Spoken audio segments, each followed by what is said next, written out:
Hello everybody and welcome to another video. And today's video I've been really looking forward to making. Robin has joined me again. Today we are playing Here's the Ruckus, which is a game by Mike Peters. This is the medieval skirmish game. This was given away, or this little freebie set anyway, was given away with Wargames Illustrated issue 437.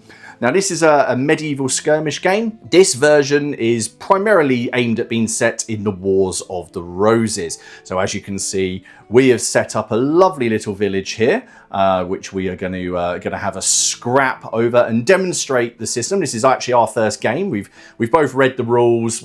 I've seen demo games, and yeah, I'm really looking forward to this. It's also a chance for us to get all of our terrain out.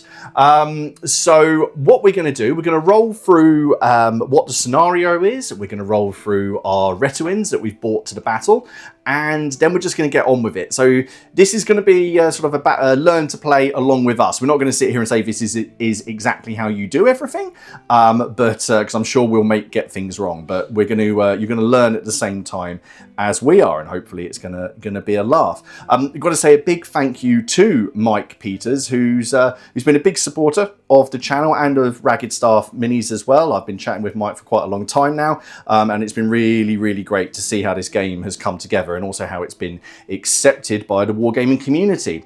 There is a very active Facebook page, which there's a link to down below, so do go over and have a look at that, and you can see all sorts of things that people are building up on there. And also there are links down below to where you can actually get this game. You can get it from Wargames Illustrated, and both on the Facebook page and on Wargames Illustrated there are loads of additional resources like character sheets, Retuin sheets, campaign rules, tokens, and all sorts for you to get your teeth stuck into. So what I'll do now is we'll explain a little bit about what's going on and then roll through the forces that we have. Okay, so what's going on? Well, the year is 1459 and we're somewhere in November. This is the town of Little Dunlow, somewhere in Essex, and we are a few weeks after the Battle of Ludford Bridge. Now, at the Battle of Ludford Bridge, famously the Yorkists lost, and part of that is due to the fact that the Calais garrison deserted the Yorkists and went over to the Lancastrians. They were under the control of Andrew Trollope. He went over to the Lancastrians, and then the Yorkists dispersed because they knew they couldn't win. However, what if not all of the Calais garrison went over to the Lancastrians? They still deserted, but they didn't go over and join Margaret of Anjou and Henry and everyone else. Well, that's what we're looking at today, and that is in fact what my warband, my Retuin, is.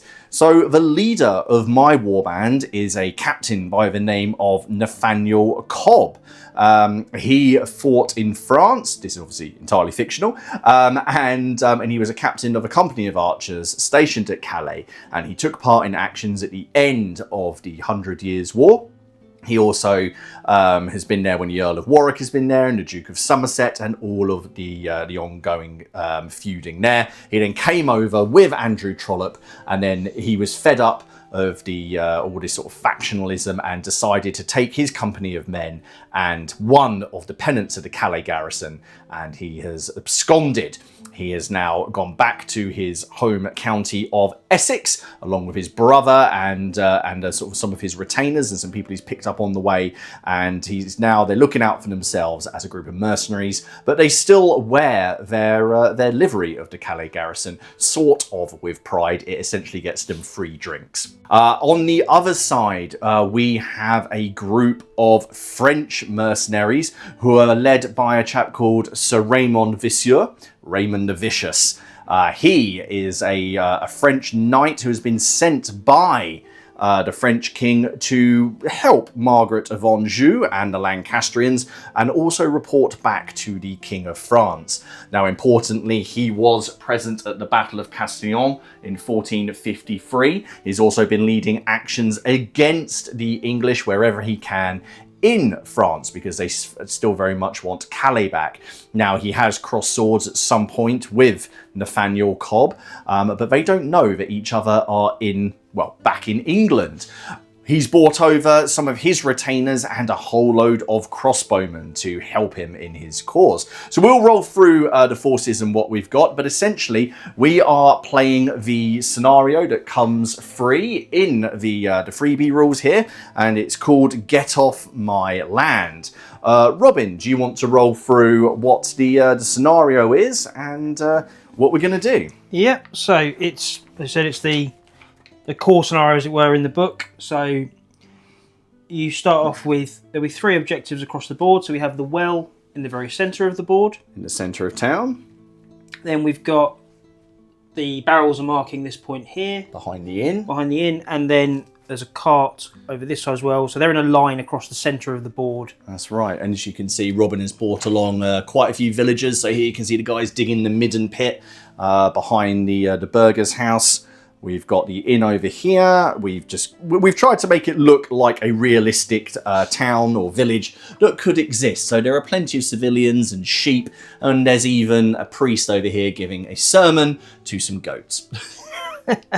So the idea of the scenario is going to be effectively to capture these points, and winning the scenario, other than the normal win conditions of killing the enemy captain, I guess, and that would end the unknown feud between them. They don't actually know they're necessarily going to beat each other, do they? Or the enemy running away. The other victory condition is that if you hold all of the objectives at once, then effectively you've taken the territory, and at that point you'll win the game. So it's quite a simple concept for a first game. Nothing good too for complicated. us. Yeah, it's good for us. We've said we're not going to use rules for going into buildings on this one, have we? We're very much learning. We're villagers have barred the doors, and we're using the rules as standard. Now, Mike Peters has been very kind and sent us over some notes to help us along in our Ruckus journey. For the point of the narrative, very simply, the sort of deserters from the Calais garrison. This is Little Dunlow. This is where Nathaniel Cobb and his family are from.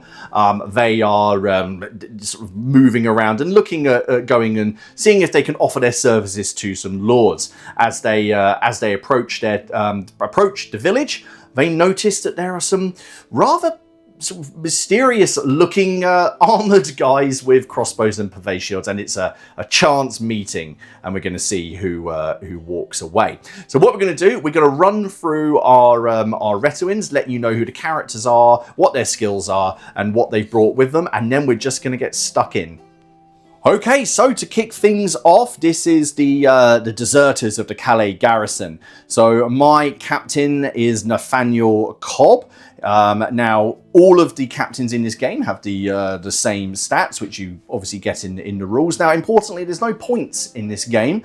You generate skills and from a chart by drawing cards, and then you have some options to sort of either take some cards out or draw again. So we've tried to keep things a bit basic. We did draw. For example, I drew the ability to have a load of mercenaries appear, but I thought that was probably not a great thing for game one, and so I redrew. So my captain is Nathaniel Cobb. He has a prowess of 3 with 3 attacks, 3 health, a command of 6, and a saving throw of 3+. His skills are, he is bold as a lion, which lets him re-roll failed will to fight tests. He has a big bow, which means that people receiving hits from him are at -1 to their save. He also has a deadly blade, which he can re-roll ones in melee, and like all captains, he's skilled at arms. He has 6 retainers in his spear. With him, he has 3 longbowmen. Robin, who's your captain? So I have Raymond Vasseur.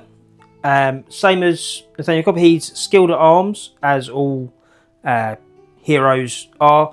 His skills that I drew, so he has a commanding presence, so it'll increase his command range from 6 to 9 inches.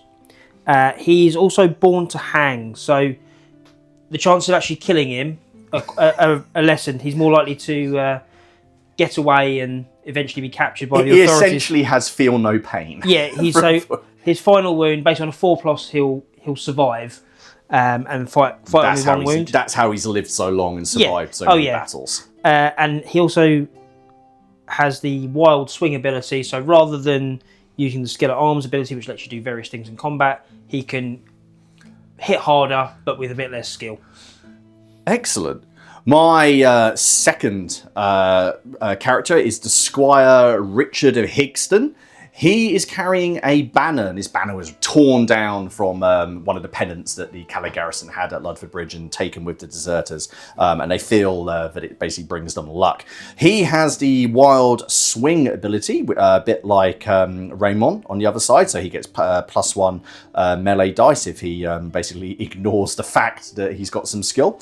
He also has the Feint ability, so at the start of a combat, if he rolls a d6, if it's higher than the prowess of his opponent, they don't get to use their skilled at arms ability. However, that banner does mean that he is encumbered. He's got 3 retainers in his spear, which consists of 2 billmen and a longbowman. Who's up for you? So I have Henry Dubois next as a squire. He, again, skilled at arms. He's also strong as an horse, so it's -1 to the enemy save in melee. And he's also a tactical genius, apparently.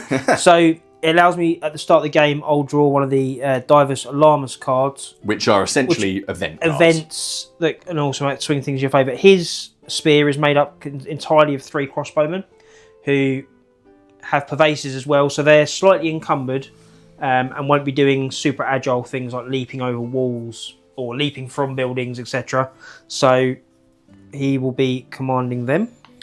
My last squire, my last character, is Thomas Cobb. He is the younger brother of Nathaniel Cobb, my captain. He is strong as an horse, and so he gets people get -1 to their save against him. And he is a veteran as well, so he can reroll 1s when shooting. He has a bow, and in his spear he has 3 retainers. He's got 2 longbowmen and a single billman. Robin, who's your last one? So I've got Willem Legrand, William the Big, and he, again, skilled at arms. He's got 2 crossbowmen and a billman with him. So his skills, or traits, he has Feint, the same as one of your guys does, where he can effectively stop the enemy from using their skill at arms. And he also has the Battle Fury skill, which effectively means he ignores all negative effects from wounds throughout the game. He'll die if you get him down to 0, but he's all or nothing. He's full ability until he's things. So he won't I feel like I need to be worried about him. Okay, so there we are. Now, importantly, we don't deploy at the start. We move on to the battlefield as characters are activated. I'm starting on this table edge down here, and Robin is at the other end of the village over there. We feel like the best thing to do is just to crack on with it. We'll be using the cards for Ruckus, which you can see over here. And in the hero deck, just so everyone knows, the white hero cards are for me and the red hero cards are for Robin. So let's crack on with it. This is Get Off My Land, game 1 of Here's the Ruckus. And we're basically going to be having a bit of a ruckus in the village of Little Dunlow, Essex, late 1459. Okay, right, so we are ready to draw our first card. So Robin, do you want to do that? Now, importantly, if there's only 1 card left in the draw deck, the hero deck, then that's it, isn't it? That's the end of the turn. There's a chance that one of your heroes may not go. And that's just tough. So Robin, do you want to draw? Oh. So it's my hero, hero 1. So that is Nathaniel Cobb. So it's my captain. Where is he? Here he is. So I pop him down. Now he can activate his spin. I think he's going to bravely come down the center of the board. Like this. So he can come on and move on, and he can order his spear as well to move. Now movement is 6 inches, isn't it? Yep, and it'll be halved if you cross an obstacle.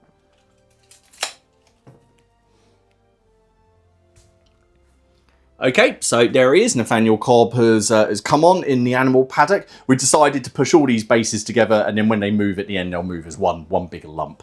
Otherwise, it'll be a bit too pernickety. Robin, might as well draw the card for the next hero. Your second hero, so that's that not his brother, is it? Richard of Higston. That's the banner bearer. Now, I quite like the idea of him sort of charging up the outside here. So he is going to come on here.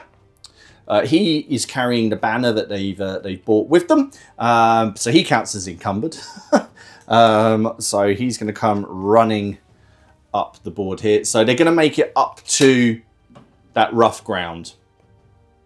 She's going to get to just there. So I'll get his Billman on with him. Now, what's the command range? Sorry, it's equal to your twice command his prowess. range is twice your prowess, So, and that's also the amount of people that you can command. So essentially, he can pop someone 4 inches away to 6 inches on. Right, let's get... This is essentially move on deployment. Yeah. Okay, so there's his spear that have moved on. Now, his banner actually increases. No, I don't think it increases his command range. I think it... Does it make their will to fight a little bit better as they move on? You're other. Oh, right. Well, this is Thomas Cobb. This is the younger brother of the captain. He's going to come on through the field, and he's going to be heading over there. So I'll just get him added onto the field. Okay, there he is on that side. So there we go. So all of the Calais garrison are on the board.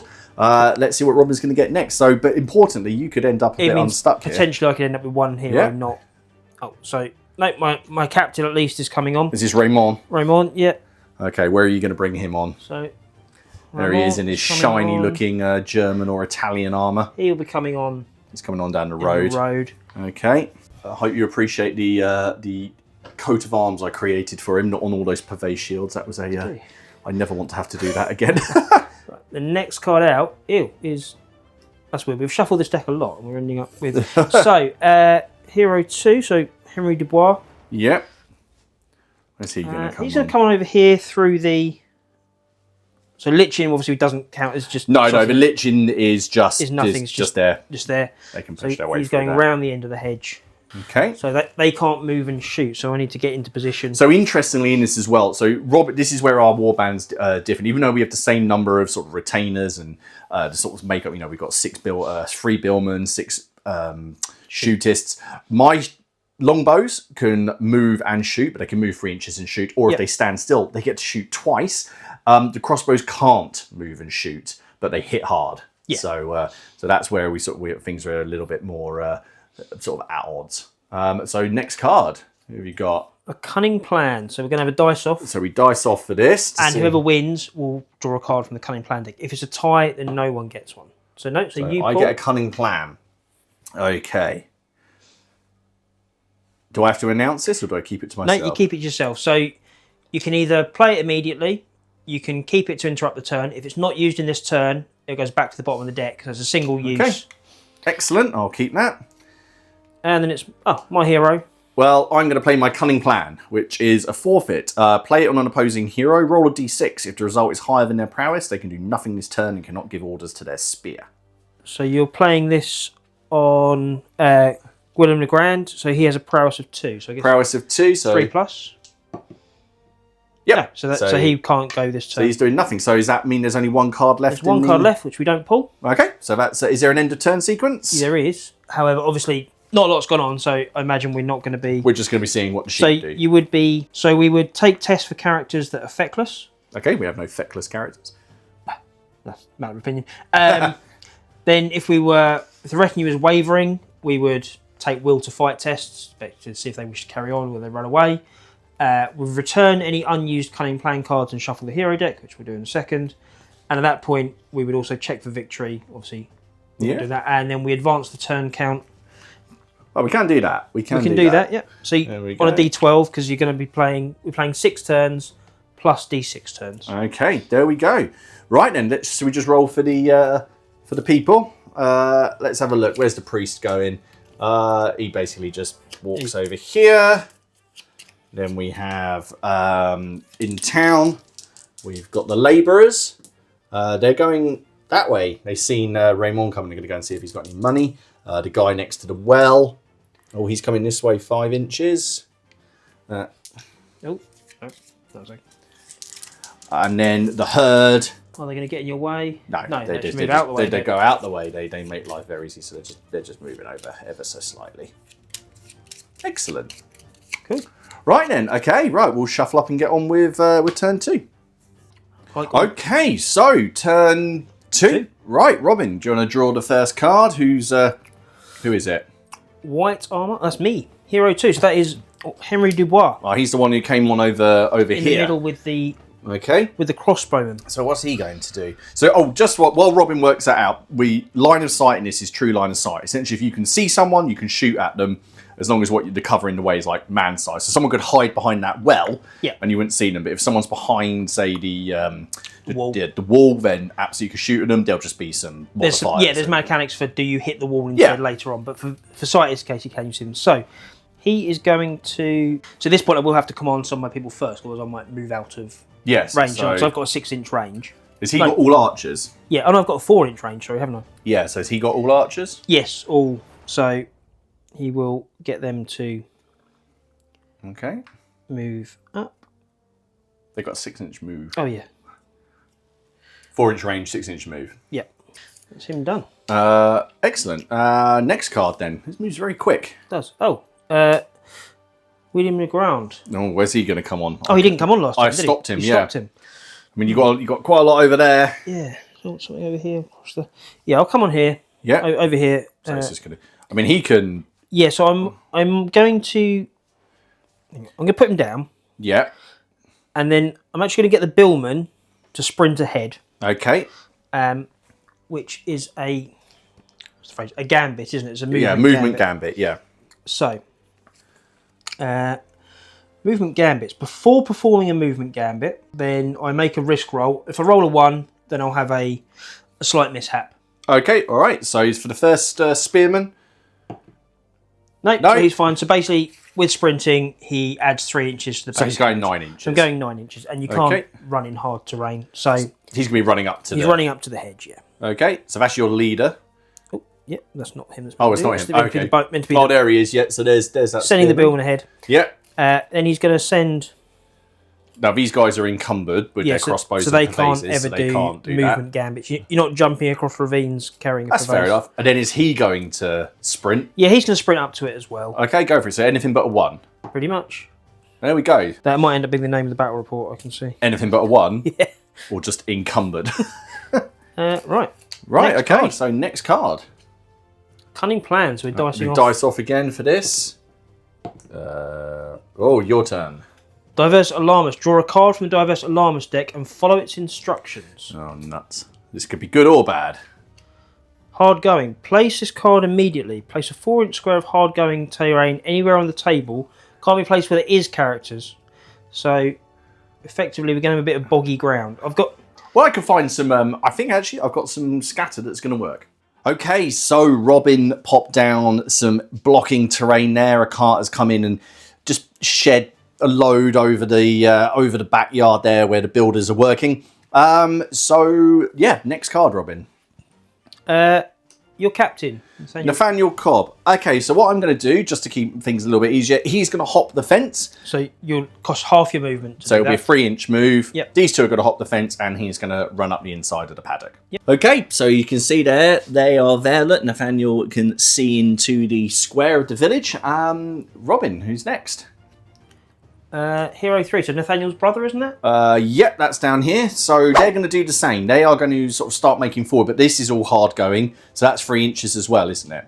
Yeah, so you halve the movement whilst you're in it. Okay, so, because that was an obstacle last time, wasn't it? So if this was only a 1-inch wide thing, it'd just be 2 inches of movement. Yes, exactly. Okay, so 3 inches. So they're all going to do the same thing. Bowman's going to come forward to here, this billman to here, banner to here. Oh, and then this guy is going to follow. Just remember, you've only got a 4-inch command range. Oh, yes. So I just need to. I know, because you've moved round the twigs, you may want to be. Yeah. So I guess what I'll do. Sorry, because I didn't require it. I guess I'll just bring the bowman back. Yeah, a little bit or you like can stand the banner between the. There we go. Yeah. Okay. Right. So who's right? Next card. We're going through this, aren't we? Hero 2 is your last. Okay, so that's over on this side. Well, what I'm going to do. I'm first of all going to move the bowman. So they have a 6-inch move. They're not doing anything particularly adventurous. They're just going to split up. He's also only got a 4-inch command range. Yeah. So he'll do that. The billman's going to sprint. Okay, so he's going to sprint. Anything but a 1. Anything but a 1. Yep. So he goes 9 inches. Send him in. I haven't got a name for him yet. He's just got a number at the minute. If he survives. If you live long enough to get a name. Yeah, there we go. So he is going to make his way over here. And then he just gets his 6-inch move to there. So they're all still within command. So making my way forward, you can see there's guys on this flank moving into that objective. Nathaniel Cobb is moving up the inside towards the village, green centre, whatever. And then this guy, with the banner, he's heading towards the midden. So what's next? My commander. So everyone's going this turn. Okay, so that's Raymond. Now he can sprint if you want him to. So because you're not carrying the crossbows, and I want to get into the middle, so I am. Because encumbered is just if you're carrying like a banner, a pavese, or a bow. It's not your armor. A shooting weapon. Because armor was designed so you could move around. Okay. He will. It's just anything but a 1. Yeah, he'll sprint first. So he's going 9. Obviously. My command range is 9, so I'm actually going to have to move slightly less than 9. Because so that I can still activate my other guys. I think as the game goes on, it's going to become more and more important the order that you move people in. Yeah. To actually not end up running away. Get them in. Yeah. Right. So the Billman in blue is also going to sprint to follow him up. Okay. Fine. We'll have to check. Can he order people from other spears? Yes. So as the overall commander, he can command anyone on the board. So now he's linked up with them. He could give them orders if something. Yeah. So actually, on his turn, he could order them to do something. But once they've activated, that's it. Yeah. Right. And because his prowess is 3, he can command up to 6 people. Obviously, I've only got 3 in his spear. Right. So he could command all of that spear if they're in range. And then the Billman in red, he also makes it. There they come down, just so you guys can see. There they are. And then the crossbowman, obviously, he's just going to shuffle up. He can just move. Right. So we don't draw the last card. Okay. Then we're on and that's the end of the turn. There's no real anything we've got to do except for just moving the people around. Let's see where the priest is going. He's gone into the paddock. He's gone to see what's going on over there, isn't he? Yeah, he doesn't really want to. He's probably yelling, "Get off my land!" Right, this guy here is knocking on the door of the burger's house. There we go. So we might as well just say he's gone into the building. And then over here, the labourers. Robin, are you right to grab these guys? Yep. So the labourers on that side. Coming down the road. Come and see what's going on. But that is going to be... So we're saying they count as an obstacle, yeah? Yep. But they will get in the way. So if I shoot at you... Yeah. You'll get... There's a chance that you'll actually hit them rather than me. And then the guys in the goats... Oh no! So they've just flocked around him. Yep. So I would just say that they probably think he's got food. There we go. Probably think he is. Yeah. So effectively, he's got to cross the obstacle now and move through some hard ground. Yeah. Okay. So that is the end of turn 2. So we're now to turn 3. So we'll advance the turn counter, which is our D12. Shuffle up the hero deck. Right then, we'll go on to the next turn. Yeah. Robin, do you want to draw the first card? Who's activating? Oh, rolling off for a cunning plan. Well, okay, this could be interesting so early on in the turn.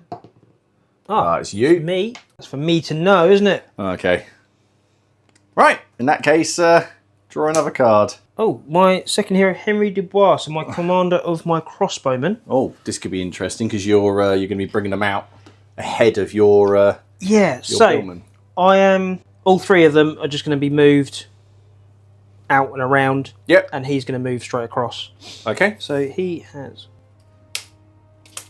I take it we can pre-measure in this game. Yeah, it says pre-measure check line of sight at any time in like the core concept. Excellent. Yep, that's that done.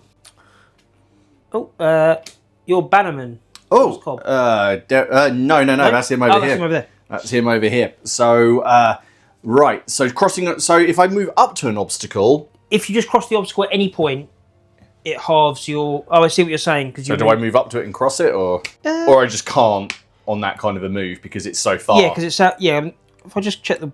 Okay, so what I'm going to do, the billman is going to sort of move up to the wall over there. All of these 3 are going to move, and they are going to loose arrows over at your spearman.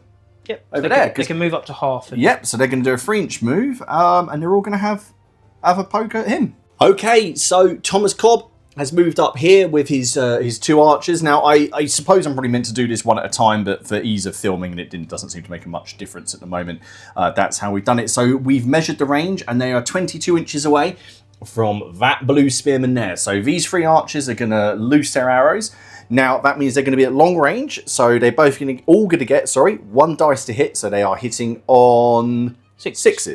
Great. However, there's some rules. Normally, you would get a sort of a roll, a cover save, if you like, because they are crossing obstacles. However, because these are longbows, the way it works is if they're at long range, they basically arc their fire, and unless there is a piece of intervening terrain within 1 inch of the target model, which in this case, the nearest bit is that wattle fence, it's over 1 inch away, they don't receive that. So that's actually a benefit for the longbows, and something Robin's probably going to have to now consider. He's going to have to kind of hug the cover as he moves around. Now, if these arrows do hit, there's a chance they might fall among the nearby models over there. So even though I'm going for that spearman, I may be lucky and hit Raymond. Yeah, I think it's really interesting. Obviously, you got the advantage of the longbows. You can not ignore the cover as such, but avoid the cover. But you can't guarantee who you're going to actually hit. No. So right then. Okay. Well, we'll roll. So first of all, I think we'll start with Thomas Cobb.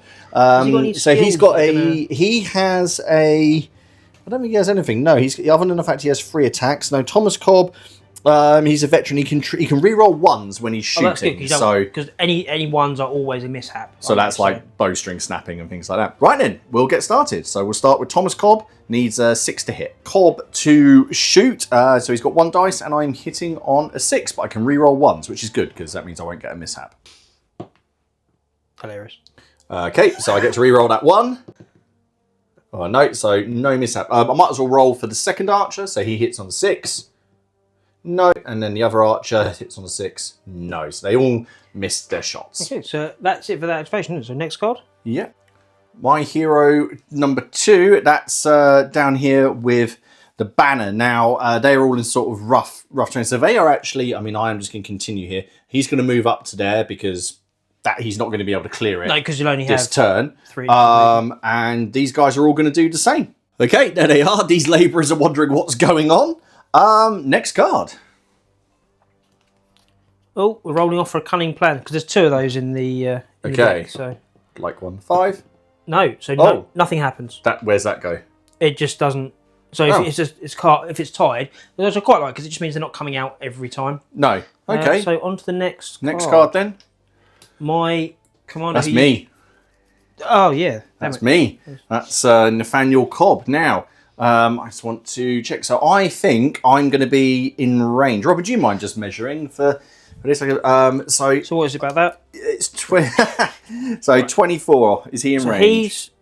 He is in range. They're not. They are not. So he can stand still and shoot twice. Yep. They can move and shoot once. I think they might still struggle. They got to because they got a 3-inch move. So they're 29 away. So they're 29. So you're not even with your half move. You're not going to. So I might as well move at full pelt with. So you're moving with all the guys at once, and then I'm going to move with all of the grunts, and then I'm going to loose 2 arrows at that guy with him. May as well. And then two shots, and they are also going to be hitting on just 6s, and there's no oracles. So.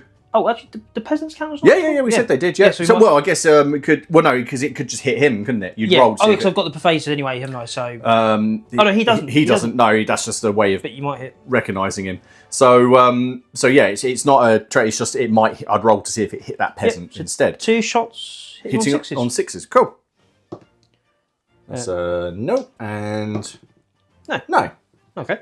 Need to get in short range. Right, Robin... I guess hitting a guy running around at long range is pretty... Yeah. Right, my... Oh, so that's Raymond. Raymond, yeah, exactly. So he's just had a whole bunch of arrows loosed over here. What are you gonna do about it? Trouble is, I now know that this guy isn't being activated, is he? Because there's 1 card left and he hasn't gone. But we'll see. Right, I'm going to... No. So the crossbow guy is going to move up to there, along with one of the billmen, and then Raymond and a bodyguard are going straight up. Sprinting up the street. Yeah, and they're going to be sprinting. So I will do them first. Okay, so on a roll of a 1, so is this Raymond first? Raymond is falling over. He's running. No, he's fine. Do you want to roll for the other guy? I guess that's easier one with film. Yeah. So they're both fine. So they're both going 9. Yeah, you can go within 1 inch of your own guys. So this guy is moving up to there. And this guy is moving up to there. Okay. So he's still close enough that he won't become feckless at the end. And is that the end of the turn? Because it would be, however. Oh no. I've got a cunning plan card, haven't I? So I've got the wild card, which may be played as a perk, a forfeit, or a reroll. So I'm going to play it as a perk. What does that do? So perks allow you to activate. You can use it two ways. You can either activate one retainer, take a free activation, perform any or all of the actions they're normally permitted to, even if they've already gone. Okay. Or you can play it on a hero, roll a d6, and if it's less than their prowess, you can then activate the hero as normal, and he can command, or? And he can command as well. Okay. But I'm just going to go on the one, because obviously he's only prowess. I could go for Raymond again. He's prowess 3. Yeah, I'm just going to go with the activating a single crossbowman and definitely getting it. Yep. And I'm going... Oh, okay. Get him. Get him in. Yep. Just so you guys can see sort of where the board is at. There's a big cluster of French at that end of the village. You can see Nathaniel Cobb there. Raymond is over here.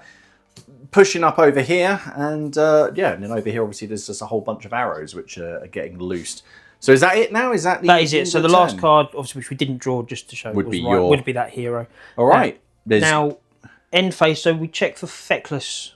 Right, but guys. no one... So it's probably worth noting that he now has actually moved out of his command range. Yep. However, because my captain's there, he's within his command range, so it stops him doing anything silly. No. Whereas everyone else is within, so we just got to roll for the people. So the priest over here, on here it's seeing what's about to happen. He's going 6 inches towards your guys. So he's actually coming there to see the labourers. Where are the labourers? They're over there. They're coming. They're taking stuff. They're just performing their duties. They're taking it to the storehouse over there. The other guy went into the guy in the building. Let's see where he's going. Oh, he comes out the building 6 inches. So he basically comes back to the well. He's just getting some water, not really paying much attention. And then the flock or the herd moving. The herd, yeah. Oh, they just kind of all jam into this corner. Oh, I guess that gives you a bit of... Well, still in the way, aren't they? Still in the way. He's still... Yeah, there we go. Okay. We go to turn 4. Yep. Okay, turn 4. Robin, do you want to turn over the card? That's me, isn't it? Yeah, hero 1. Right. So, Raymond. Oh, this could be interesting. I do have a crossbowman. I don't think he's in range. You've got 18-inch range, haven't you? Oh, I am in range. Yeah, and he can see, can't he? Oh, actually, you know what? No. No? No, the orchard, there's so many trees there, I actually genuinely can't see through. Okay, can you use him in range of these guys at all? No, I think he's slightly out. Okay, but you can do a 3-inch move. Oh, no, they can't. They're crossbows. They can't move and shoot. Okay. That's fine. Right, so what I'm going to be doing is... Put him in the chicken coop, surely. That's what I'm thinking. I'm just thinking about... Because he'll get a 3-inch move. You could hug that cover. Oh, yeah, no, I'm just thinking about... Because obviously at some point I'm going to move him away and I might end up with my crossbowman wandering around being fecking useless or whatever it's called. So, I am going to... So he'll move... He's going to move into there. He's going to move up that way to the wall. And these two are going to carry on. Okay. Oh, do they sprint? No, not going to sprint, just going to move. So, half his movement, so I'll just be going.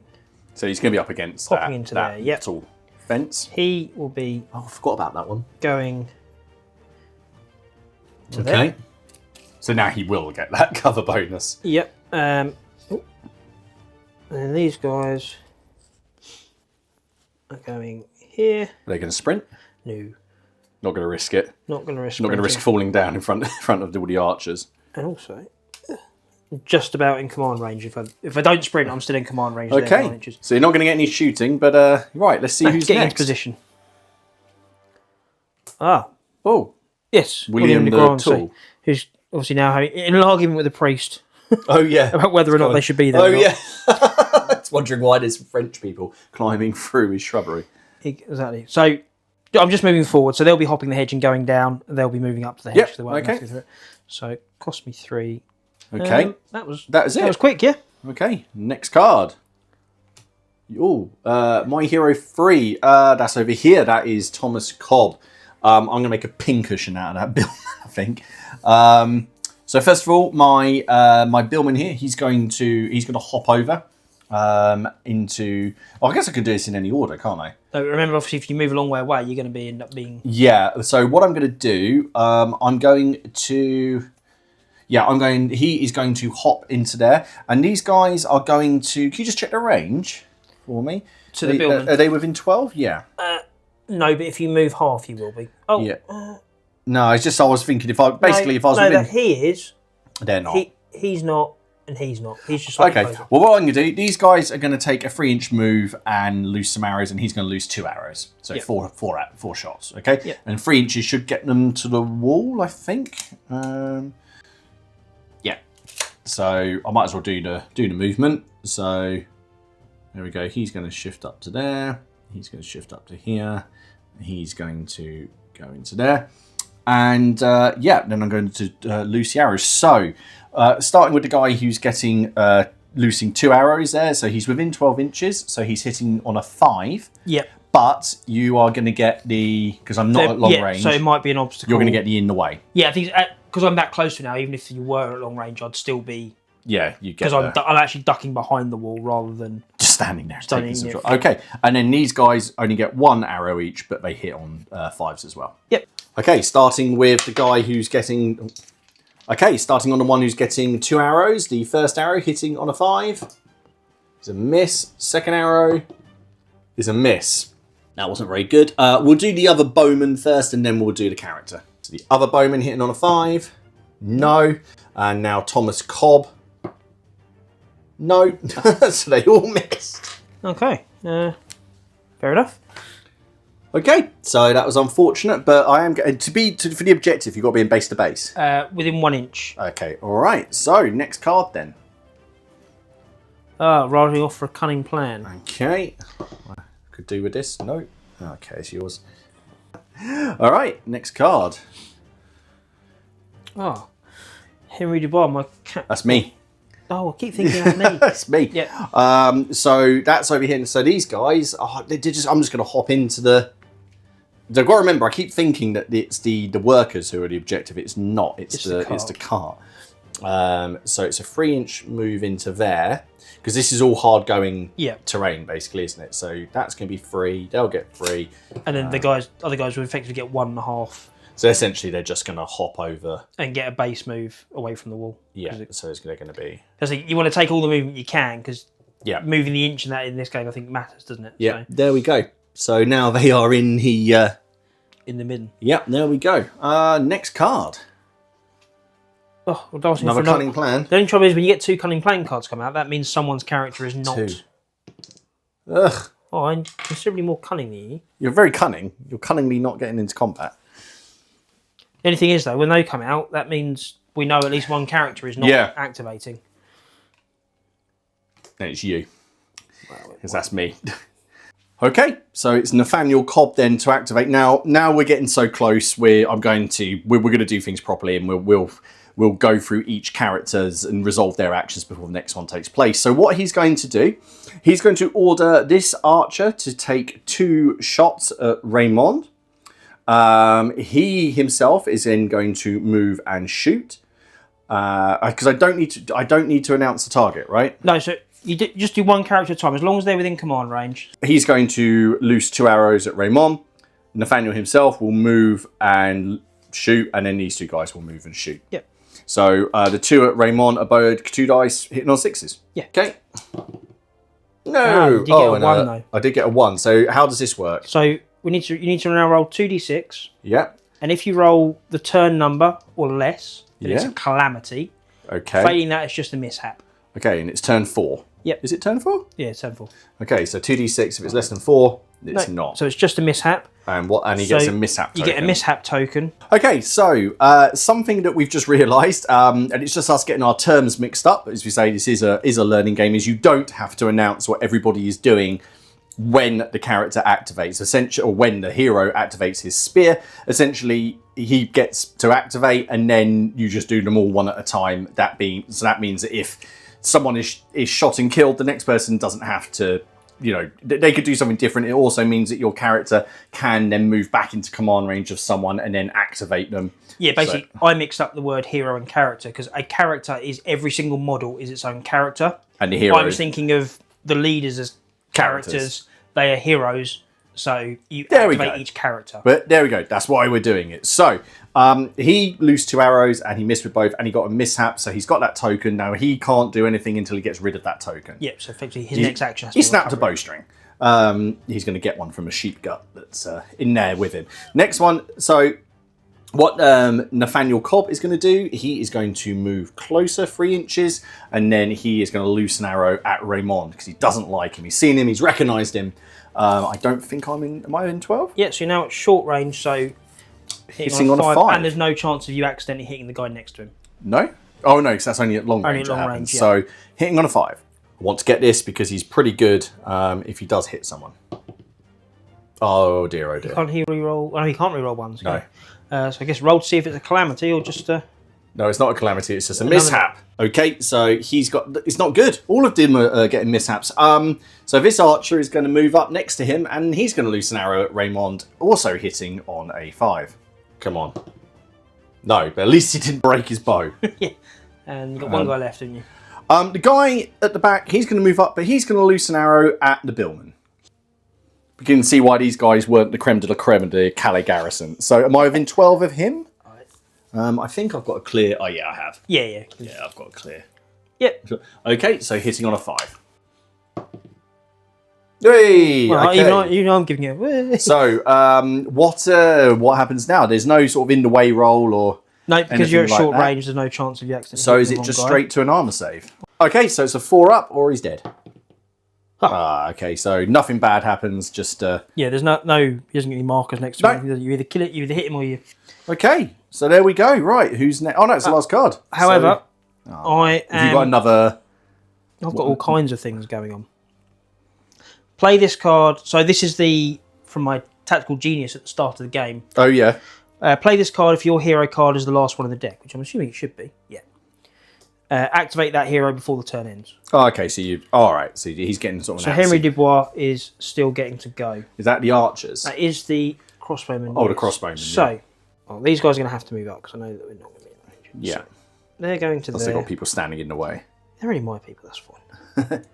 And then Henry Dubois is going to move up just behind them. Yeah. And now he's going to Now activate he can this order guy. him, which is why it's important, right? Yeah, and You can shoot. I'm going for Nathaniel Okay. because there's a well in the way the other way.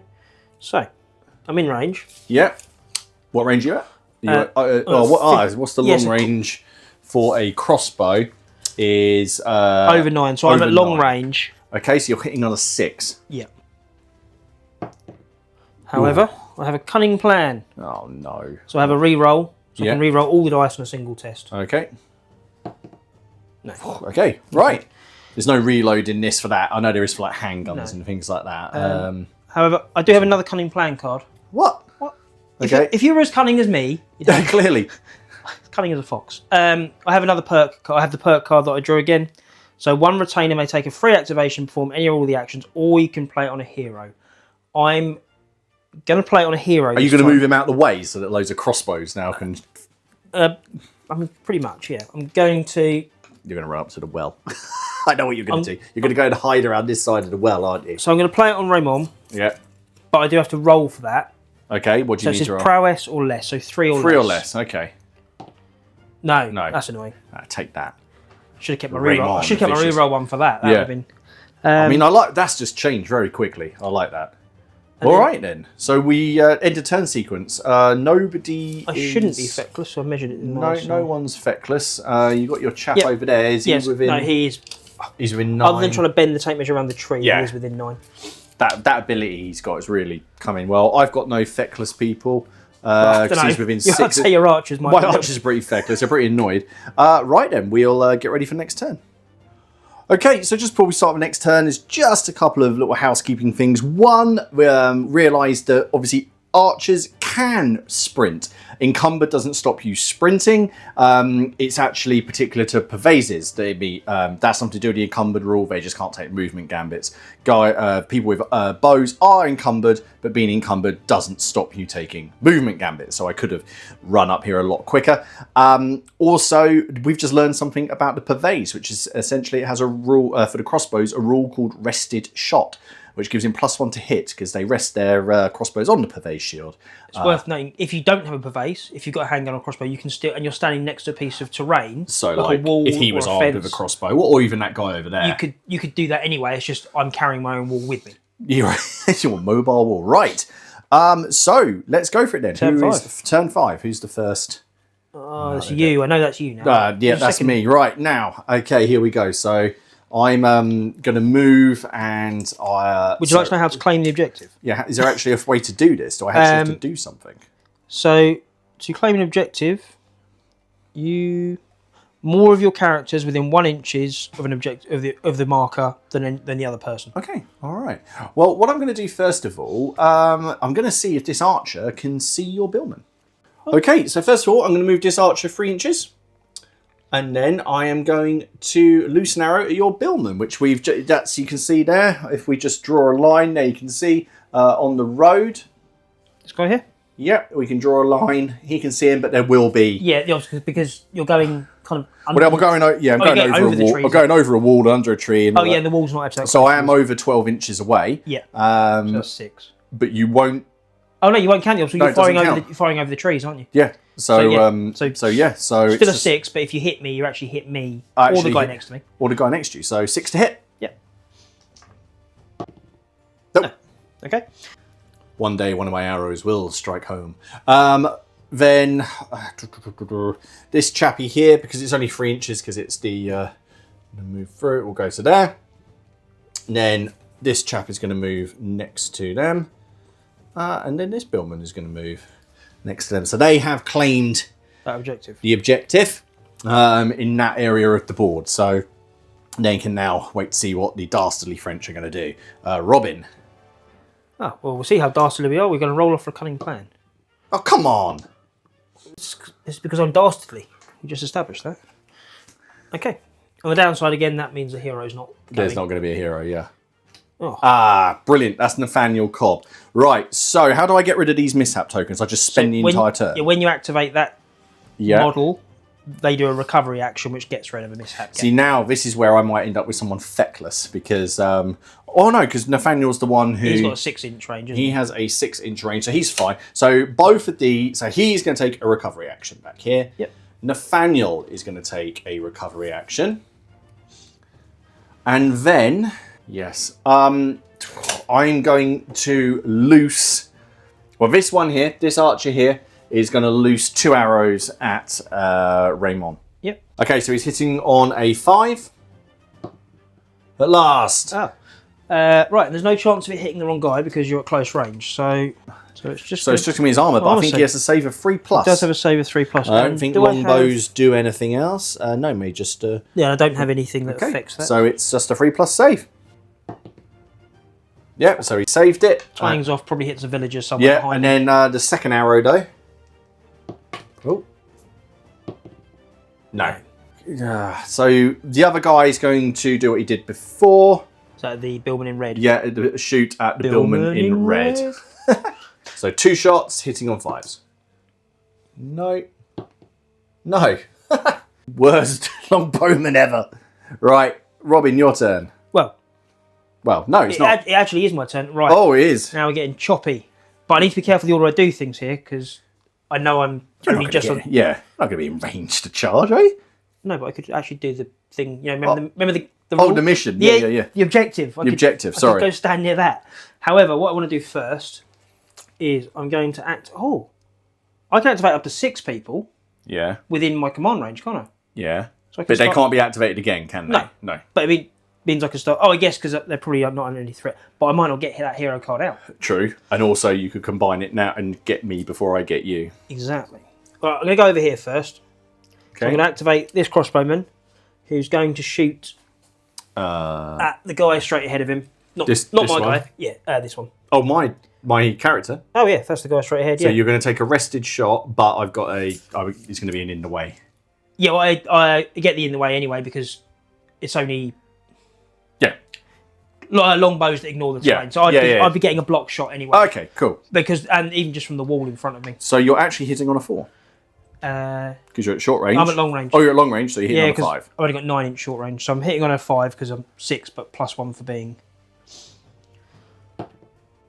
But now it's a in the way test, Yeah, so it's a which blocked is 4+, I think. Yes. Right, so it's a block shot. So 4+, it doesn't hit the obstruction, and I hit you. 3 or less, I've hit the wall, or you hit the wall. Clatters into the wall. Okay. Right. Okay. So Then I'll activate my Billman, who is just going to move over the thing get the objective and claim the objective. However, how long he'll be standing there for, I don't know, because I'm going to be out of command range probably. Right. I'm going to activate my Billman in red, who's going to...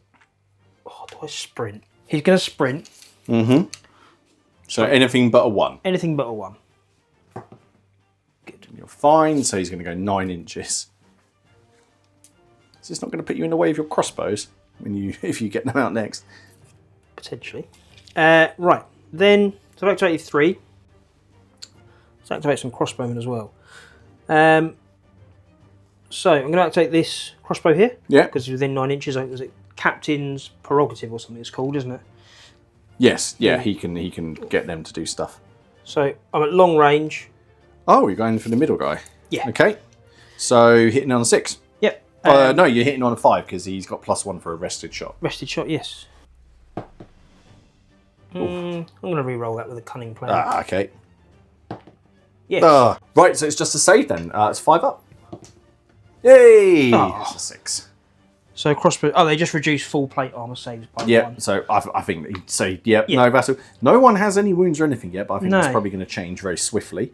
So that was the guy in the middle I said, wasn't it? So this crossbowman here. Yep. He's actually just going to move to there. Yep.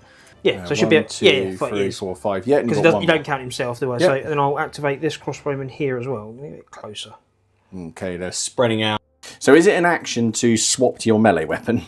It is. So is that an action, or is that just some kind of, or do you just roll to see if you do it? Or it is an activation. So arming for combat, shooters swap their missile weapons for a handy hammer, sword, or axe. Can they move and do it? Takes the whole activation. Okay.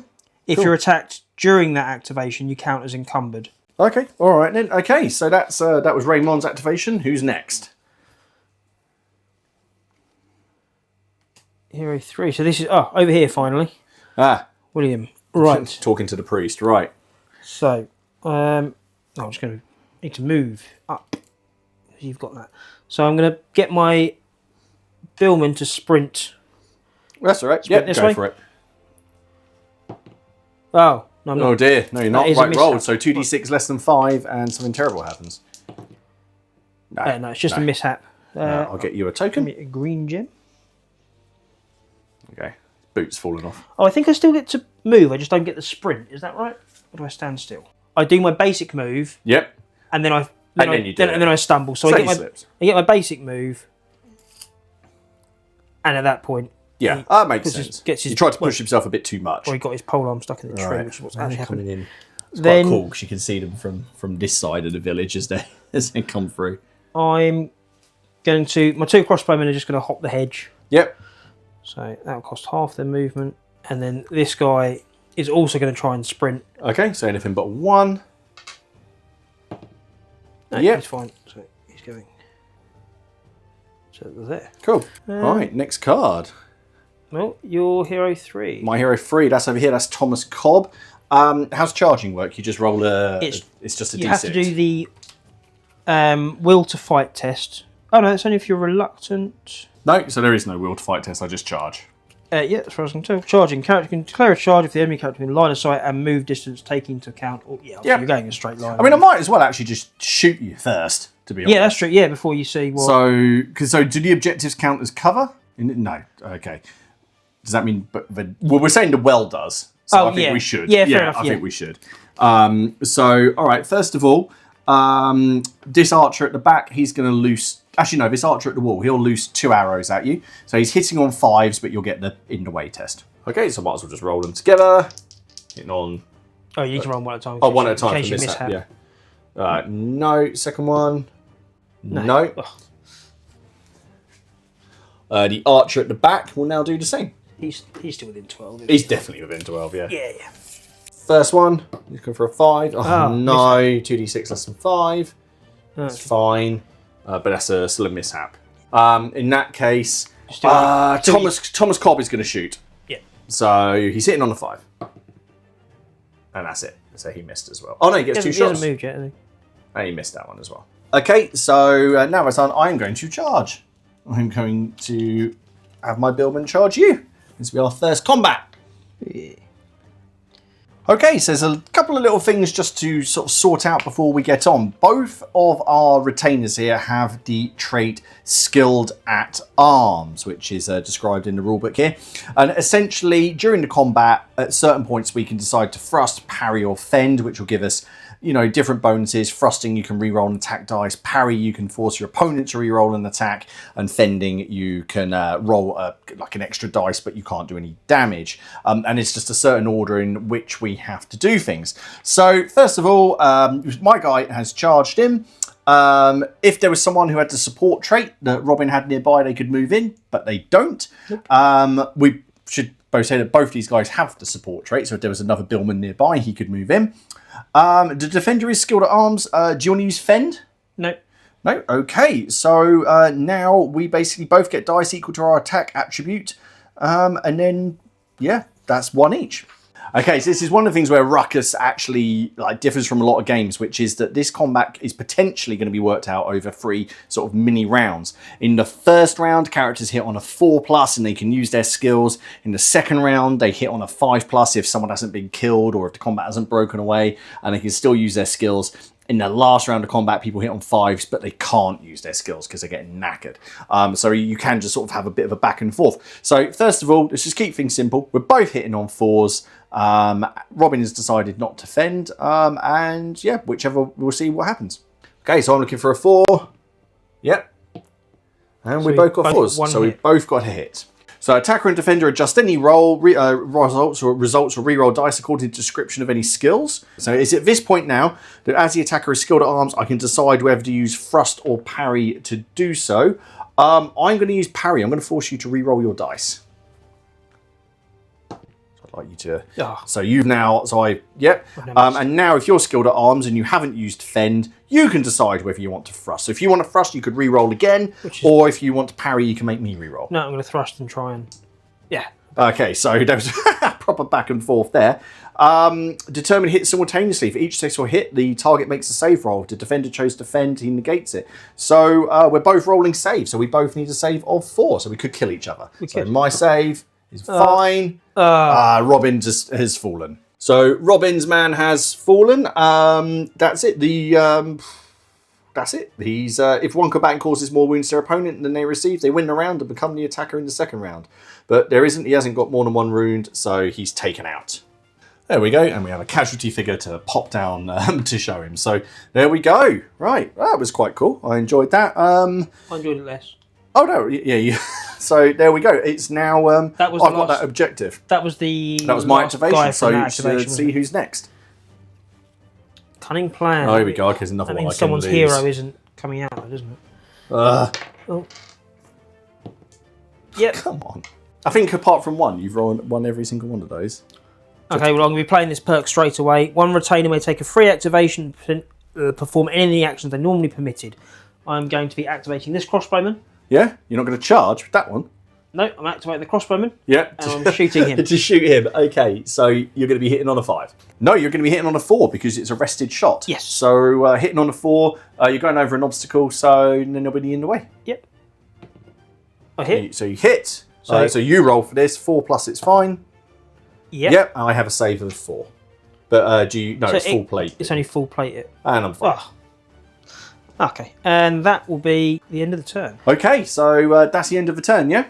Yeah, because my second character didn't activate. But I mean, luckily I managed to actually activate all of his... You've done quite a lot in there, all of his guys, I have to say. So, right then, we need to check to see if anybody is feckless. I have a feeling he's going to be. Okay, so he needs to be within 9 inches of Raymond, who's in there. Or 4 inches of... Just for the feckless test, he can be any character. Right, any character, okay. I can double check, but I am over... Okay. Anyway, so he's going to be feckless. So that means on his activation, he's going to kind of just randomly we determine what his action is. No, I think it happens on there when he does it. Is it happen when his spear activates? Because otherwise he's activated quite a few times in the turn. Okay, so actually Robin has to take a feckless test, so he has to roll a d6. So Robin, roll a d6 and we find out what happens. 4. I wasn't doing nothing. The retainer counts their feet and stares at sheep. So he just stands there and doesn't do anything. But until he's not in range to be activated. He's not in range to be activated, so unless you moved in. But it's interesting that you could just run away. Yeah. At that point. So that's that. Now I've got that objective, but the victory conditions, it's all 3 objectives, isn't it? Yep. So I've got the middle one. And I've got the out of 2. Out of 2, yeah. So I could push you off of that one. Interesting, interesting. Okay, right then, we'll set up for turn 6.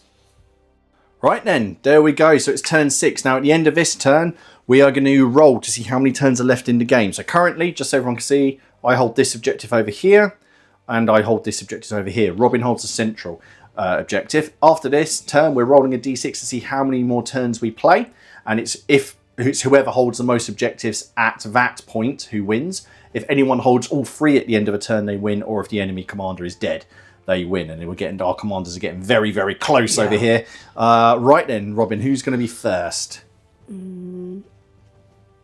Oh. Your hero 2. Henry Dubois, the commander of the crossbowmen, though. Where is he? He's over here. Oh, there he is at the back, yeah. So actually, right, so he has a very short command range. That's his crossbowman, isn't it? Yep. Yeah, that's his crossbowman there. Yep. So, yes, okay. these 3 crossbowmen are his. Well, they could cause some upsets. But I will need to move. So I'll activate the first crossbowman. Mm-hmm. Okay, so what are you going to do? So I am activating this crossbowman. Yep. And he's shooting at the guy in the middle. But your guy counts as an obstruction. Yes. And is there a chance that you will get hit? No, I think because it's just you roll to see if it... okay. I think you roll to see if it hits the obstruction, but I guess you can narrate that as it just misses because you're put off by the weather. So I'm on a 5+. Could be a 6 for long range normally, but I have a rested shot. So 5. So 5+. Nope. I'm kidding some of your guys. Right, okay. So who's next? So I'm now going to move Henry Dubois to here because now he can actually command the other 2. Is he going to do any running? Guys, my spear. No, he's just moving. Oh, yeah, no, I'll go for the sprint. Yeah, so on anything but a 1. Yeah, 3 more inches of movement. Right, then he's going to activate this crossbowman here. Yep. Who is going to shoot at Nathaniel? Nathaniel, yeah. Okay, I think you might be within 12. I've got to be within 9 for my shot. Oh, 9 for you, yeah. Oh, yeah, you are. I'm within 9 there, so I'm actually hitting on a 4+. 4+. Oh, no, yeah, 2d6 less than 6, and something really bad has happened. No, it's just a mishap. 1 more crossbowman to activate. Yep. Which one's that? This guy here. So obviously we've established I can see past my guys, but they'll count as obstruction. So I'll have to go for Nathaniel again because... Yeah, and I think, is he within 9? He should be. If no, he's over 9. Okay, so he's hitting on a... Well, it would normally be 6, now a 5. 5. Come on. Come on. Shoots his own man in the back of the head. No, another mishap. Though. It's really annoying, isn't it, when it's at that range? Yeah. That's that activation done. Okay, who's next then? Oh, hero 3. over here. Over there. So, first thing he's going to have to rest because he can't do anything else because he's got that. I will move my crossbowman. Yeah, they don't. That's not hard going. It's just the tree. It's just going past the tree. Yep.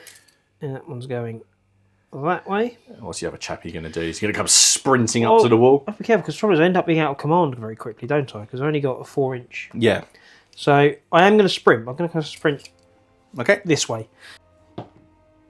Well, I was really hoping you were going to fall down.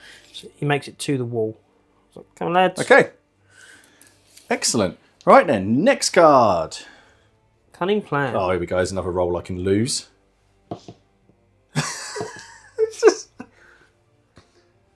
Oh, draw a card from the Davos Alarmus deck and follow its instructions.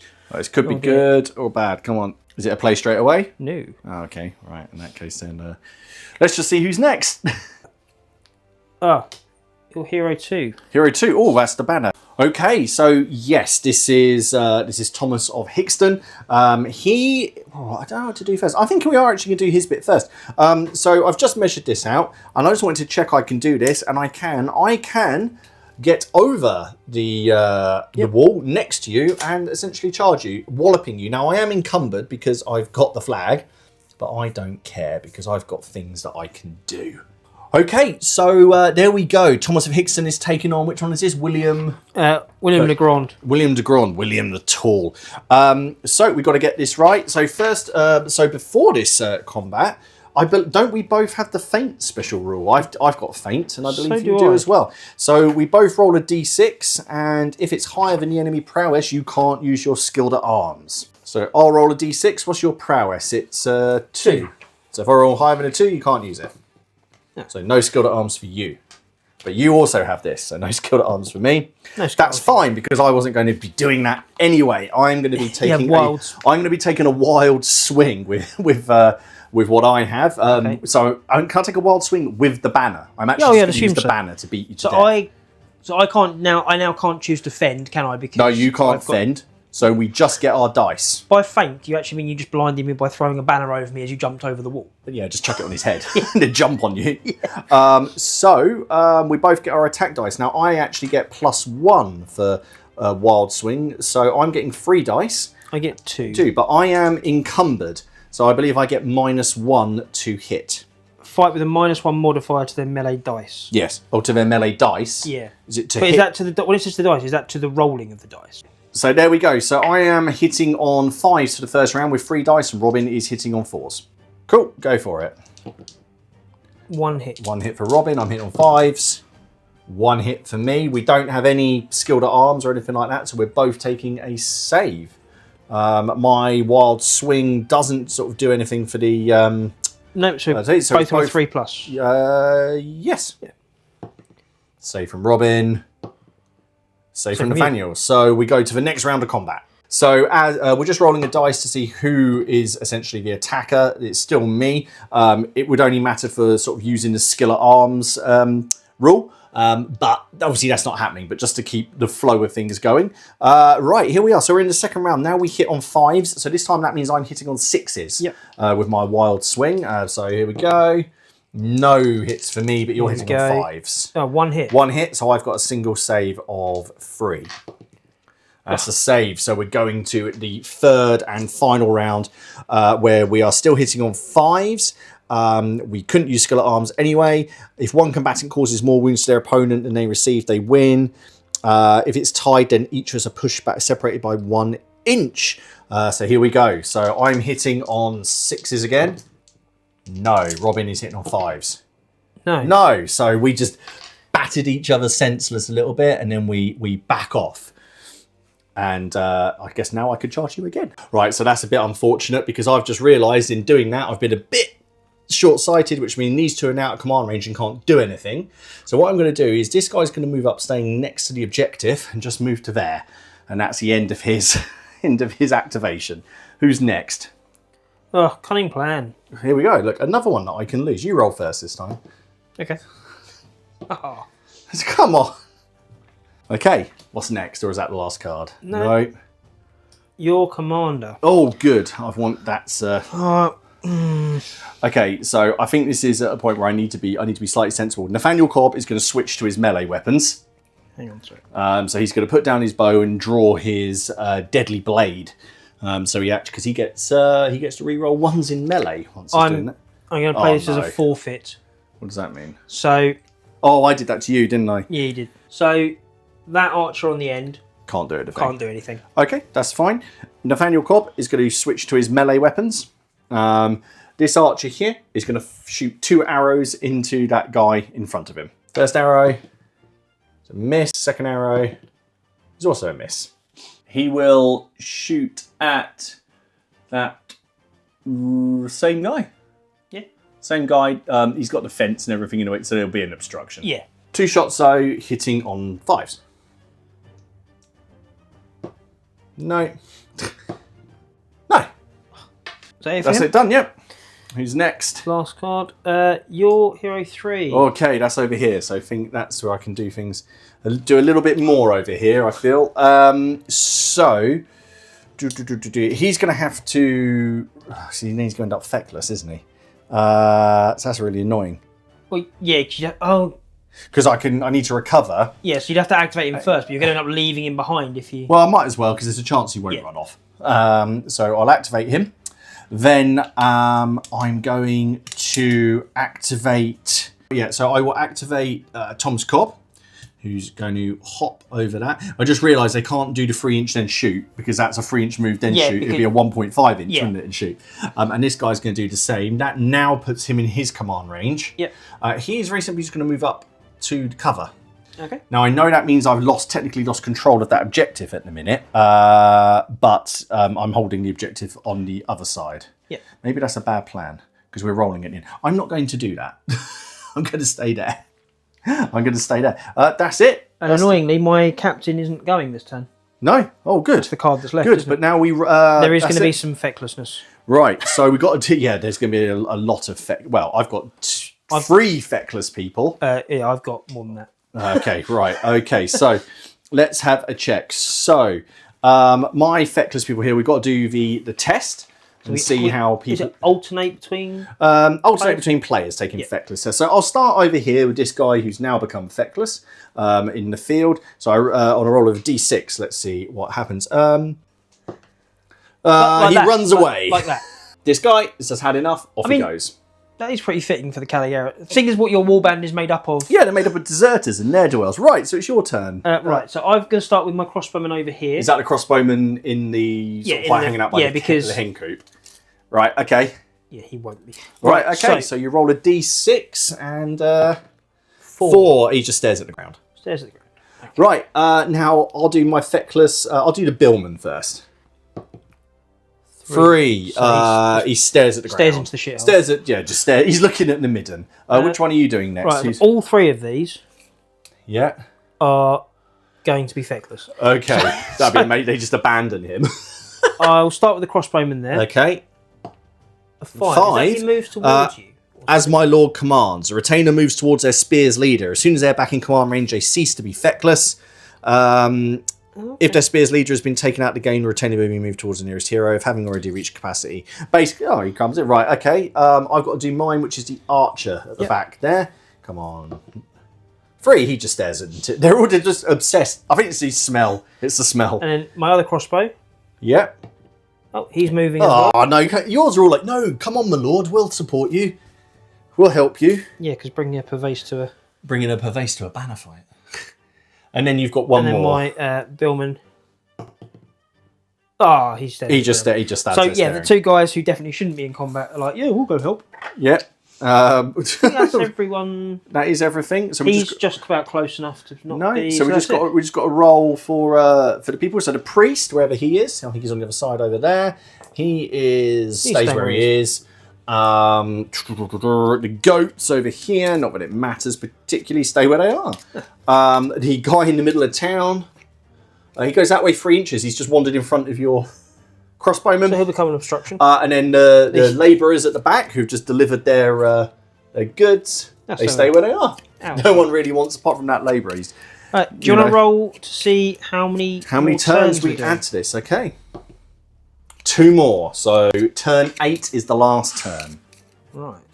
Okay, so it's turn 7, and the first person is my hero. Oh, okay. Right, okay, I can do a little bit more now. Now that his feckless guy has run off here. It's when you lose half your Retuin that you've got to start taking these tests to see if you're... all right, so first of all, he is going to command... that spearman to basically just move over here by the wall. Now Thomas Cobb is going to move up, take the objective, and loose an arrow at your crossbowman. I think I'm in close range, so I'll be hitting on a 5, but there's going to be the in the way test. Yeah. Now remember, he's good with a bow, so if I roll a 1, he can re-roll. Thank God. Oh, come on. Rolling so 2d6 less than 7, and there's a mishap. Oh, that is a calamity. That's a calamity. So what happens, Robin? I think your bow just snaps it off. The shooter has run out of missiles, or the bow is broken. It's marked with a calamity token and may not use the weapon again this game. A calamity, right? I'll find a suitable token. Blue's good for a calamity. Right, there we go. Okay, all right. I didn't like that.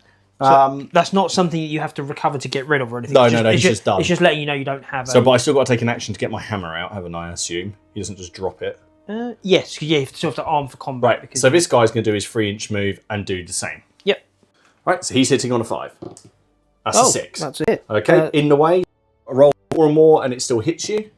No. That's the end of that one. Your turn. My hero 3 over here. Right. You gonna charge? Yes, but the sensible thing would be to activate them first and fill you full of arrows. Oh, we're gonna go for a quarrels or both. Oh, we're doing a Boromir. Okay. Yes. Oh dear. You got a banner and everything. I do have a banner I'm waving at you. So this one first. Yeah, okay. Hit another 5. 4. If I miss, I'll just throw the crossbow at you. The other guy. Okay. Same thing. There we go. So that misses. So at that point, I guess I will have to charge you. Yep. I kind of wanted to charge the guy over the wall instead. Can I bring him into support? Yes, within an inch. And to be honest, I don't see why not, because it only costs... Actually, I don't want to, because I'm holding the objective. So You'd be holding it with them still. No, they're within an inch. yeah, but they're feckless. They can just run. They could just run off and then there you're must be a rule that feckless people can't hold an objective. No, they just stand there sitting on it. That's what they're doing. They're like, we're doing our job. No, I'll fight you off, but we've both got the feint special rule. Yep. So if I roll a die, so it's higher than your prowess. Higher than your prowess. So we're both prowess too, aren't we? Yeah, so if you roll a 3 or more, then I don't use skilled at arms. I don't get to use skilled at arms. I'm not going to. Neither do I. Which is a shame, because I'd be better off using it, whereas it doesn't. I will be using Wild Swing to get an extra dice. So it's the first round of combat. So you're going to be rolling, first of all, you get 2 dice and you're hitting on 4s. Skill at arms doesn't matter because we both fainted. And then I've got 3 dice hitting on 5s because I've got a Wild Swing. 2 hits. Okay, I'm looking for 5s. I got 2 hits as well. So I've got 2 saves of 3. Yep. Both saved. I've got 2 saves of 3. Both saved. Right, okay. Okay, so that's the end of that combat. Now, in the second round of combat, it's harder to hit, but if Robin could have used skill at arms, then he'd still be able to. So Robin's hitting on 5s, I'm hitting on 6s because I'm using a banner. Extra dice. Yeah. 1 hit. 1 hit, I'm hitting on 6s. 2 hits. 2 saves of 3 for me. Yep. Yeah. No, I saved them both. Nice. 1 save of 3 for me. Save. Final round of combat, it's just basically exactly the same again. Oh, no. No, right, looking for 6s. 1. So 1 save of 3, Robin. Save, so they just keep battering each other back. Moving back, there we go. He's feckless, so he can't do anything because he's too far away. Oh, there's the a guy there. guy there. Okay, Next card. go for it. Cunning plan. Oh, go on then. That means someone's not activating as well. Oh, Hey! How did that even happen? Whoa! that was the way it hopped out so I get slowly. a cunning plan. Woohoo. Right, next card. Ah, good. Okay. Right. Right, so that's Raymond. So let's be sensible here, because I've got Oh, and he spies his old adversary lots of people I across can activate. So I'm going to activate this guy, Who? Oh, him. this guy, and that guy, so they'll Yep. reload their bows. I'm going to activate that guy first. Now, because you can't go within an inch of the enemy. Unless you charge. So I would assume... You can charge someone who's next to someone, yeah. I can still charge the middle... Yes. Okay, because that's the only time you can go within an inch. Yeah. Okay. So I'm going to charge here first. Can I form square? No. Billman versus Bowman. Okay, so... I'll be skilled at arms and you won't for a change. Yeah, that's going to be interesting. I'm encumbered as well because I'm using my bow. This is going to be the first uneven combat. Yeah. Makes sense, rather than so you're going to have 1d6 hitting on a 4 and you're skilled at arms. I'm going to have 1d6 hitting on a 5 and I'm not skilled at arms, so I don't get to feint, parry or do any of that stuff. So I hit on a 5 for me. Oh. I hit. You hit, and I have a save of 5. That's it. There's no... Yeah, because there's no point me... Yeah, there's no point... Well, it's up to you. Well, yeah, there's no point me parrying you. So save of 5. No, so he's down. That archer is dead. There's nothing... Nope. No, he's gone. Okay, there we go. I've lost a guy. And it's... yeah, your turn. Is Raymond going to charge now? I am. I'm trying to think. Do I charge Nathaniel? But if I could win the game by killing him. Yeah, you could. But I could also lose the game by dying. True. But currently you're... I mean, this is your gambit because the thing is it's turn 7. Next turn the game ends. I'm holding 2 objectives. You're only holding 1. Are you likely to take... Because I would say just that you're unlikely that one. I'm not taking that one. This one's possible, but struggle. Whereas this one, you could end that game in that typical Raymond de Vicieux fashion. He's not called Raymond the Vicious for nothing. Oh, sod it then. Come on in. Have it. Right, okay. Brutal. So we've both got skill of arms as well. I also got deadly blade, so I reroll ones. I've got wild swing if I don't. Okay, so Raymond has charged Nathaniel. He's remembered him from his time over in France. I have 3 dice, and I'll be hitting on 4s. I've got to decide now whether I am going to fend. I am not going to fend. I'm not afraid of you. So it's going to be... Who rolls first? Attacker and defender go at the same time, don't they? Yep. So we're both hitting on 4s, and we both have skilled arms to use. Are you using your wild swing? Oh, you have to decide before you roll the dice. I'm gonna keep my potential to use skill instead. So hitting on, we're both hitting on 4s. I reroll 1s. Okay, so I got 1 hit. I got 1 hit. However, now we can apply a skill at arms. Yes. So now the attacker is skill at arms determines. So you can choose to thrust or parry. So I will thrust, which lets me. Is it reroll? Thrust lets you reroll one of your dice. One of your dice. Yep, gets me a second hit. Okay, and I will. I will reroll. So you're thrusting, are you? Yeah, I'll thrust as well. No. So I have 2 saves to make of 3. You have 1 save to make of 3. I made both of mine. I made You mine. made yours, so we go into the next round. 2. Okay, so it's the next round as these two battle their way across the village square. So we've got a roll now to see who's going to be attacker and defender. As it was a draw. Well, somehow Nathaniel gets the advantage. Skilled at arms. So it's up to you. Do you want to fend? I'm not fending, no. Are you in a wild swing? I am. You are going to wild swing. So that means you can't use skilled at arms, but you gain 1 dice. Yep. So you've got 4 dice this turn. Okay, so we both roll. We're both hitting on 5s this time. I get to reroll 1s. I got 2 hits. I got 1. Okay. And now you can choose to... I would like you to reroll your hit. I'll parry. So no hits. So you could now reroll one of your misses. Oh no, because you can't use skill arms. So no. So this is it. So you need 2 saves. Yes. Oh, 2 wounds. 2 wounds. And then what happens now? Wounds have some effects on things, don't they? If one combatant causes more wounds to their opponent than they receive, they win the round and become the attacker in the 3rd round. The winner can elect to push their opponent back 1 inch and follow up, or break off the combat and withdraw 1. I'm going to push you back and follow up. Okay, so the momentum is with Nathaniel here. Now, the 2 wounds on Raymond mean that he's at -1 attack dice for each one. So he's down to 1 dice. If Robin chooses to wild swing, then he will get 2. In the 3rd round of combat, we're both hitting on 5s, and you can't use skilled arms anyway. I may as well wild swing then. So I was just thinking, now would be a good time to fend and try and stay alive, but it's actually too late for that. No, right then. Swing wildly instead. So I'm attacking, so I get 3 dice, and I'm just flat out hitting on 5s. I can reroll but once. You'll always get that reroll because that's a different skill, isn't it? Good job. 2 hits. 2 hits. You have 2 dice hitting on 5s. 1. 1. Okay, so I need a single save of 3. Saved. You need 2 saves of 3. Saved. Now, at the end of the combat, I think we just both bounce off now, don't we? Yeah, because even though you didn't cause more wounds in the final round. So but you are somewhat wounded. I am. And he's still got some people to command, though, hasn't he? No, so that was everyone that he could command. So now you could activate me, please. Come on, my hero 1. Hero 2. Hero 2? Oh, that's over here. They're feckless and can't do anything. I could move back. That could screw you up a little bit as well. I think I'm actually going to play the game a bit here. Because I need to put the emphasis on you.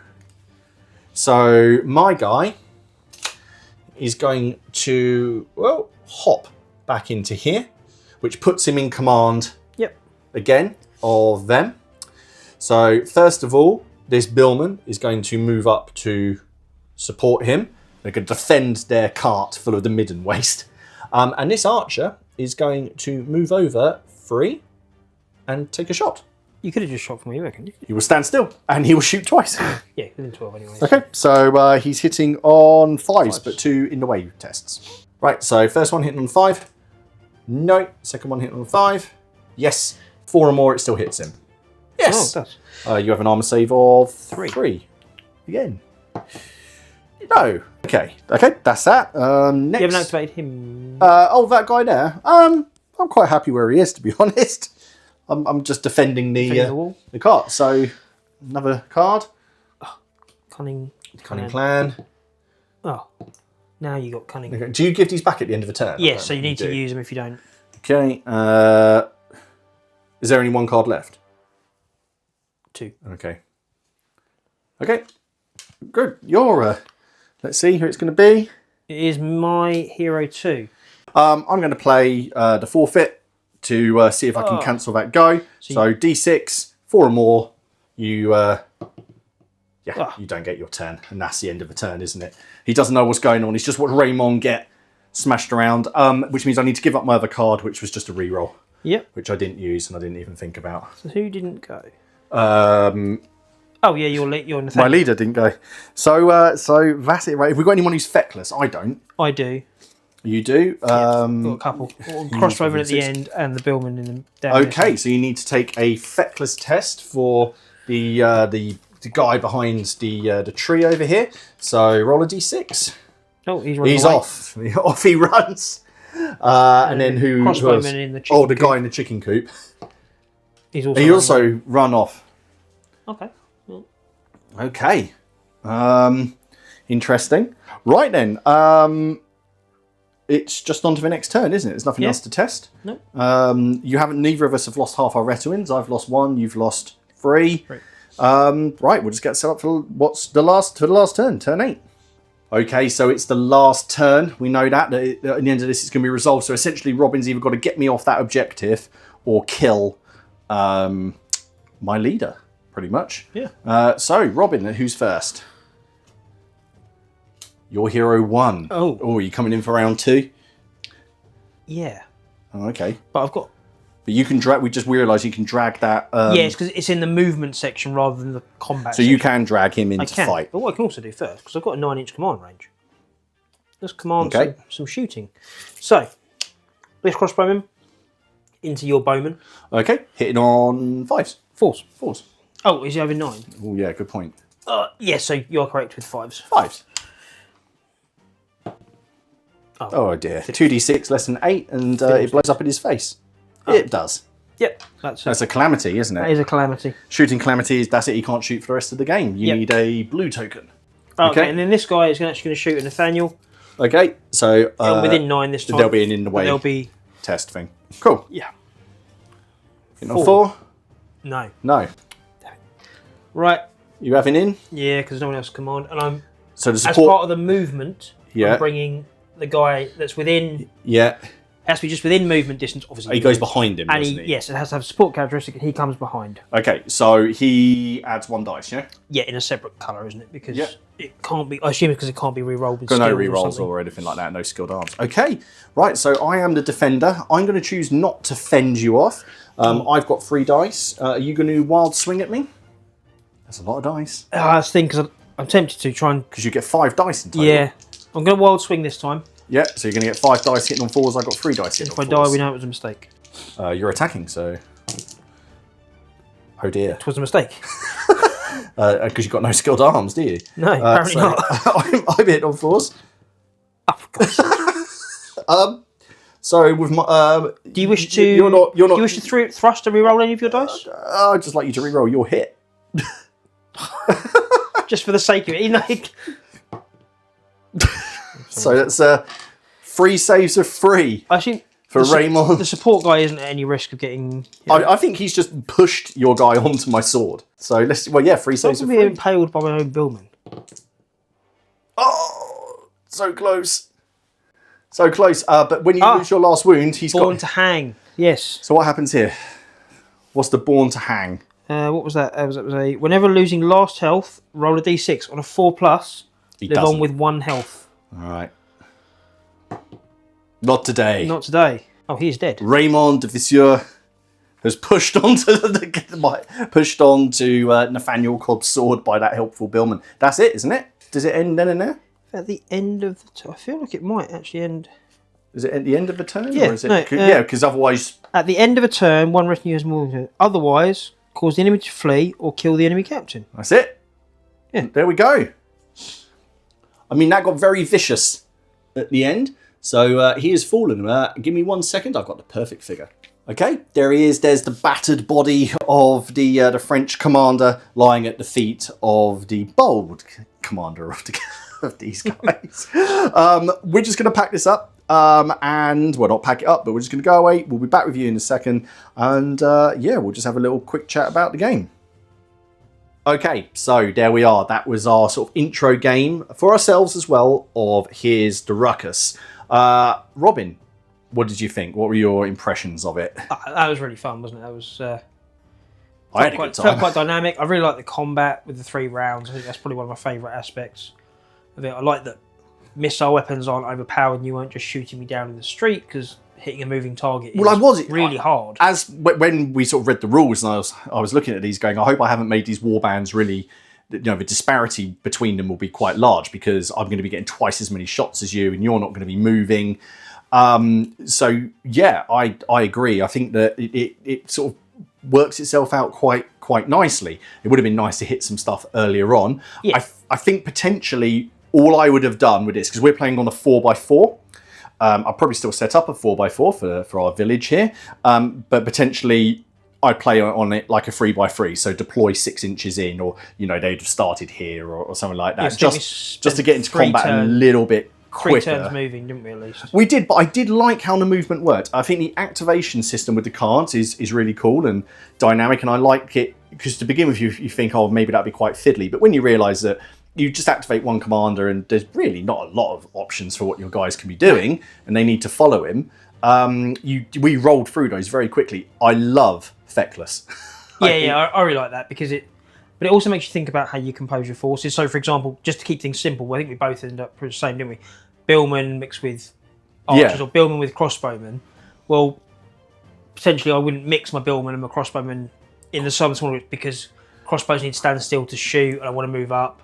So, but that's something I've now realised, so I'll just slightly rearrange the forces for the next. Yeah, I agree. I mean, it's certainly got me thinking about what else I can bring. I mean, there are skills in this that let you bring mercenaries and that into it, so I need to paint up a few more things. There's things to get peasants into the game. What was your card? The card I really wanted, I couldn't get after, is I have gold. So if I could have got my captain near one of your retainers that wasn't in range of your captain, I could have got them to change sides. And if they're a mercenary, they would have automatically done it. Oh, that's fantastic. We need a coin for that. Yeah. What I think I really like is with the Feckless, it means that you can't just keep those people at the back and then not be a penalty for it. So they are always part of the game in such a way that if you choose to leave them at the back, they're not there just keeping your morale value up, because they can run off. Or that annoy, like you get in a lot of, I'm going to stay back behind this wall and I'm just going to shoot every turn. Well, you're not, because no one's now telling you to shoot, and actually you just. Actually, I also like the chance actually they might just move up back towards the Lord as well. Yeah, there's always that chance. I really enjoyed it. Are you up for playing again? Yeah, definitely play again. Okay, so what we think we'll do, we'll probably continue the story of Nathaniel Cobb and Raymond Visseur if he survives. Now, there are campaign rules for this where your guys develop in between games, which means that there's also a injury table. So if someone is taken out, you can actually roll to see what happens to them. They might not be dead. They might have just got like a nasty broken leg or something. We'll probably roll for that to see what happens to him, and then go from there in the continuing little story of what's happening. So but narratively here, the French mercenaries who've sort of come down or travelling up to meet Margaret of Anjou are going to say that there's a rogue load of deserters from the Calais garrison. Inform Andrew Trollope that all his men went with him. Maybe there's still some people, maybe they're suspected of being Yorkists, but they're actually not, and let them know. In the meantime, these guys know that there are French mercenaries on English soil. Maybe they're going to go and tell the Duke of York, who at this point is not dead. No. He will be soon, but not yet. So we'll have to see. Guys, really, really hope you enjoyed this and you like the table setup. We really enjoy playing this. Go check out Here's the Ruckus. All the links are down below. And once again, thank you very much to Mike Peters for sending all the stuff over and for just chatting to us and just letting us know the best way, or not the best way to run it, but just the most fun way to run it for ourselves. So thank you very much, and we will be back again with you soon. Take care of yourselves. Bye-bye.